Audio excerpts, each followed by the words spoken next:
What's up, guys? Welcome back to the channel. Today we are continuing on with some bolt action coverage, and we're going to take a quick review of the newest campaign books. This is the Mariana and Palau Islands campaign. So off the bat, right, who is this for? So obviously this is a Pacific Theater focused campaign, so none of your continental Europe armies are really going to be involved here. So really, this is for people who have Marines, U.S. Marines, and Japanese collections largely. Although I think you are also able to bring in some of the other smaller nations that were fighting in the Pacific.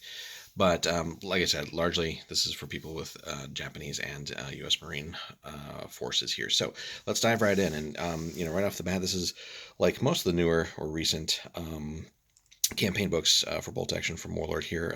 This is a pretty thick one, so they're really adding a lot of content for you here. So, and if we crack it open, we can see basically everything that's in here. And like I said, this is just a quick tour through and a little bit of a review of the book. But down the road, we will have separate coverage of things in the book here in more detail. So one of the nice things with all these campaign books is that they have just tons and tons of scenarios. So if you're getting tired of playing sort of the typical scenarios from the core bolt action book, I would just invite you to pick up any of the campaign books, really, just because they're always chock full of lots and lots of other scenarios, and really just allow you to try so many new things, different things for your existing armies. So it's a great thing, especially with all the usual add-ons that each of the campaign books does include. So what are we getting here? So we're getting the island hopping campaign. Basically a campaign system in here. So we'd have different scenario types, how to calculate victory points and stuff like that. Beach landing, counterattack, advance, strong point. Then we get the Mariana's campaign, and then specifically, interestingly here, so the Battle of Saipan. And basically from there we have 7 scenarios that we get right off the bat. A little bit of history before and after, basically aftermath, and some theater selectors on both sides there. So we have U.S. Marines and U.S. Army, and then Imperial Japanese Army and Navy. Then we move on to the Battle of Guam. So again, a little bit of history leading up to it, and then we get several more scenarios. And then again, moving on to Tinian. Again, lead up to it, history of it, and then some more scenarios. Actually, just one scenario on this one. But again, some more theater selectors, which is cool. Again, and kind of harkening back to what I was saying, if you're getting tired of just your typical core book scenarios and just your regular lists that you have from your individual army books, these campaign books are great just for having new theater selectors and often new units and rules and stuff like that too. Then getting into the aftermath of Operation Forager, the Palau Campaign here, then Peleliu, and again, several more scenarios. So we're already at 20 scenarios, guys, right? And we're just 100 pages in. The Battle of Anguar, or Anguar, however you say that. And again, more scenarios here, and more theater selectors, right? So this is like our 5th and 6th, I think, so theater selectors already. But wait, there's more. So that kind of finishes the scenarios part of the book. Then we have a whole breakdown of new Japanese units. So we get some infantry, artillery, and vehicles. So again, about 7 pages here of new stuff. And then for the U.S., about the same. So again, infantry, artillery, and vehicles. Then a section on new equipment for everybody involved, and then special rules, so get some cool things like ammo cache, amphibious assaults, and so on. And that's another neat thing of sort of collecting these campaign books, is the fact that you get all these new rules, special rules, and stuff like that, and then you can kind of take what you like from the various campaign books and sort of start customizing and custom building your own scenarios with what you like. So then from then on, really, the sky's the limit as far as what you can do with the game, and really should never get boring for you there, because you can always keep mix and matching. And then other things that we get here as well. So rules for barbed wire, digging in, for vehicles, etc., and how that affects different parts of the game. The whole Japanese spider network thing is really cool too. This idea of exhaustion as a rule, fortifications, infiltrators, mud, monsoon season, minefields. So a whole big section here on minefields, even though it's only just like 3 or 4 pages. other tropical hazards, and then kind of some things to finish up. So again, packs a whole lot of things here into the campaign and what you would expect for battles in the South Pacific. So let's take a quick tour through this, guys, like we normally do. So what is the book? So a little bit of background on what this campaign is about, and what you should be getting out of it, and really who it's for. Then again, we start with the island hopping campaign, and bringing into the different scenario types, and then just some basic ones like a beach landing, right? How to calculate your victory points there, a counterattack, advance, strong point assault. And again, some of these you could use to supplement regular like book missions for events and stuff like that too. Some of the more specialized ones probably wouldn't be as good of a fit. But then again, we get into the Mariana's campaign and lots of great pictures throughout just to get some inspiration on how to build up your forces and terrain and stuff like that. So again, covering the American and Japanese sides of it, wonderful maps included. And then here, so D-Day and Saipan. And again, since a lot of the types of fighting here are going to be in jungle and involve amphibious assaults in some way, shape, or form, so definitely a good chance if you haven't played either of these forces, to sort of stock up on some of those types of units and stuff too. Get something on Navajo Code Talkers here. It's really great. Again, kind of just going through here, but again, as you can see, there's just a lot of stuff here, and as usual, Warlord does a good job of including like special individuals here that achieve some sort of fame or notoriety, usually like medal winners of various kinds. So even like a chance here, I think, for Japanese armor to come into play. So usually doesn't have the best reputation, but a fun chance to field a lot of that. And what are we on to here? So Death Valley, more scenarios here. Harakiri Gulch, Ichiyoko Gyokosai.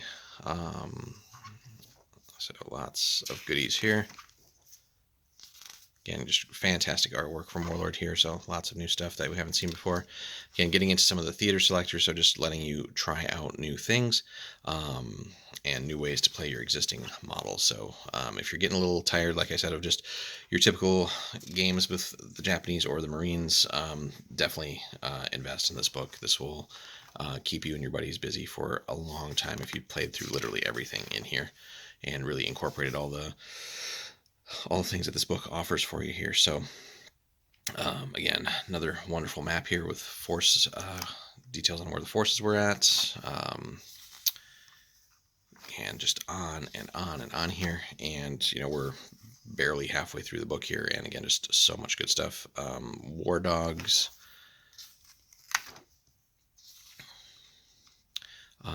Stewards are definitely going to be great here in your forces if you have the Marines or the U.S. Army.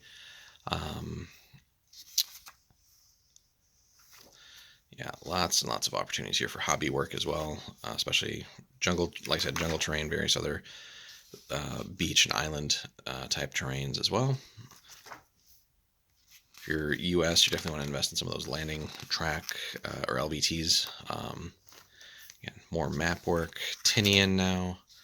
Again, more theater selectors. So again, just if nothing else, you have new ways to try your existing forces from that, even if you don't want to necessarily play the scenarios in here. So just again, so many new things to try out. Peleliu here. And again, this is a nice one too, where you can combine some of the things that Warlord has come up with now as far as other games. So even though it's not really in here, but you could certainly set up, if you want to do like a larger campaign, you could set up things like different scenarios for like Blood Red Skies, sort of the air war there. What else? Like Cruel Seas, if you wanted some of the smaller coastal naval battles and stuff like that, even now onto Victory at Sea. So sort of this whole ecosystem that is now sort of built around the World War II setting that Warlord has. So again, there's even things beyond the book that the book doesn't even touch on that you could certainly start incorporating depending on what you and your buddies are playing. But there's just so many possibilities even beyond just what bolt action offers here. So again, beach assaults here. And again, multiple of these scenarios too. It does actually feature Japanese tank forces, so again, a fun opportunity there to potentially let them shine a little bit, even though they don't always, again, get that best of reputations and aren't really particularly difficult to take out. But in the right scenario, right terrain, and all that, could potentially still be scary. And again, lots and lots of special heroes listed here. So I think some of them do also come with special rules. So certainly an opportunity to convert up some models to represent them. Again, just more and more here. So we're already at scenario 20. And again, that's a nice part here about these newer campaign books, is that they just are full of scenarios. Like each one I think has like 20 plus, right? So really, if you invested in all of the recent scenario books, you know, you have something like, between the different theaters and all that, like a few hundred extra scenarios, which really should keep most gamers busy for some time here. So again, more theater selectors towards the end here, some of the later island campaigns. And then we get into some of the new units here. So let's go a little bit slower here and just take a look at some of the things we get. We're not going to, again, go into big detail right now. So an engineering squad here for the Japanese, the IGA engineer squad, IGA machine gun section. So some interesting things there. What else we got here? Naval militia squad, improvised anti-tank team. So again, these things are just so nasty. The lone sniper, that's kind of cool. Ooh, one lone sniper per force may replace his rifle with a light machine gun. That's bonkers. Let's see. Lone sniper, as it does not have the team weapon rule, the sniper does not suffer the -1 to hit for not having a spotter. Okay. The sniper suffers -1 to hit with the LMG as he has no loader. Interesting there. Yeah, so some cool stuff there. Night infiltrators. Oh, that's going to be scary too if you play night scenarios, just in general, with the Japanese. Field artillery. So what do we got here? 320 millimeter spigot mortar. That sounds frightening. Coastal gun here. So is that like an 80 millimeter? Unfortunately, the spiral bindings kind of cut into that. Or it looks like 60 millimeter actually. What else we got here? Trucks. So we have a 210 amphibious truck, so that's kind of cool too. Then onto the U.S. units here. So we get a chaplain, the Peleliu U.S. Marine Assault Squad, so pretty nice. Comes stocked with 2 flamethrowers. Neat. U.S. Army Infantry Assault Squad. 4 men have rifles, 1 has a flamethrower. And everybody already has anti-tank grenades and representing satchel charges, so that's pretty cool. Marine Assault Squad. So let's see, 2 men have rifles, 1 has a bar, 1 has a flamethrower, and everybody has the AT grenades as well. So pretty neat stuff there. Nice little diagram of combat uniforms and stuff there, and some equipment. Marine Squad replacements, Army Veteran Infantry, the T-20 shoulder mortar team. So that's an interesting idea here. 60 millimeter shoulder mortar. Twin 20 mil AA gun Mark IV. What else? We have the Marine Corps International M2-4 rocket truck, 1 ton 4x4. Interesting there. LVT-4 Ronson. So basically a landing craft with a flamethrower on it. So that's pretty scary too. And then moving on here, right? So new weapons and equipment.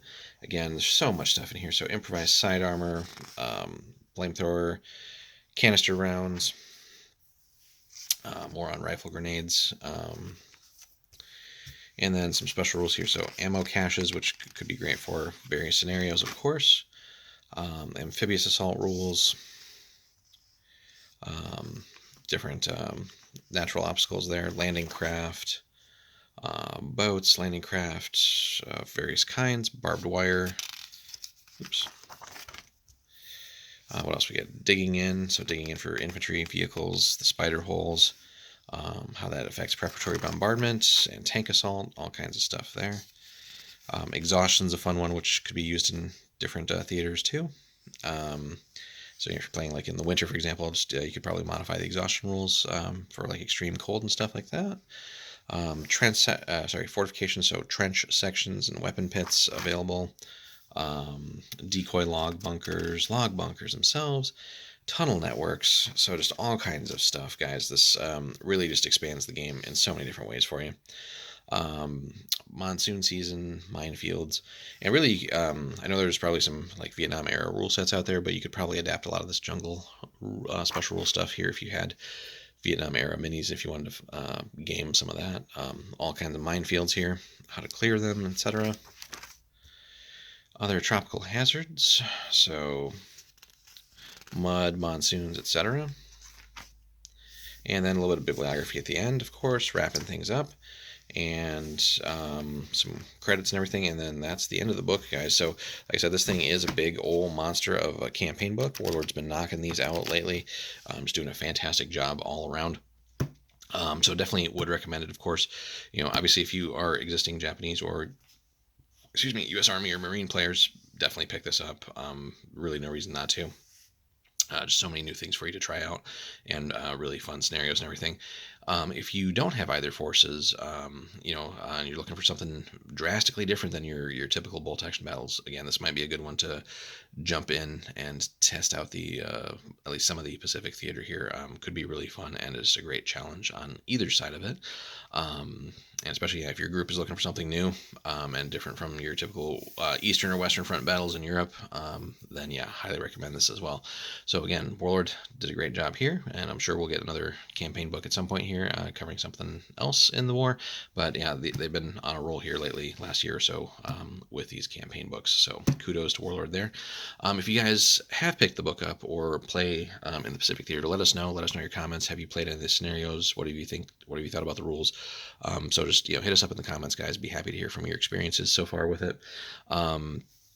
Also, if you guys could, just to help support the channel, leave us a like and a subscribe if you haven't already. Comments help as well. And if you really do want to check out anything related to this or any of the other things that Warlord offers, and also does help support the channel, guys, in the description there's a link. Take that to Warlord, and if you buy anything there, that comes back and helps support the channel a little bit. So really do appreciate that when people help out there as well. So hope you guys enjoyed our little tour through here. And like I said, we're going to have separate content coming soon for these, where we're going to look at individual scenarios and everything else in more detail. So we have that planned for basically a lot of the campaign books that we've recently been reviewing. So there will be a ton more bolt action content coming here for you guys in 2021 and beyond. So look forward to that, and then we'll be with you guys soon. Thanks so much for stopping by again. We'll see you in the next one.